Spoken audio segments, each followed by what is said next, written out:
Sa Los Angeles, California ikinasal sina Angelica Panganiban at Greg Homan base sa post ng close friends ng aktres na sina Bella Padilla at Kim Chiu.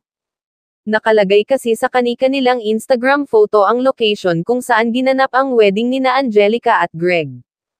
Emosyonal na nag-post ang aktres na si Kim Chiu matapos itong dumalo.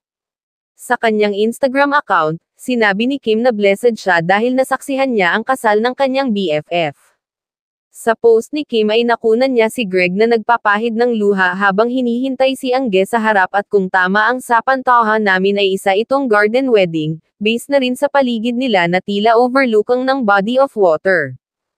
Ang caption ni Kimi sa mga larawang magkakasama silang tatlo, 12/31/2023, witnessed a love that is everlasting, love that comes in perfect timing, love that is unconditional, and love that deserves to be felt by one another.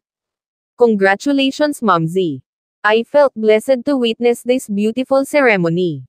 I can't miss this. Love you, Momzy Angge.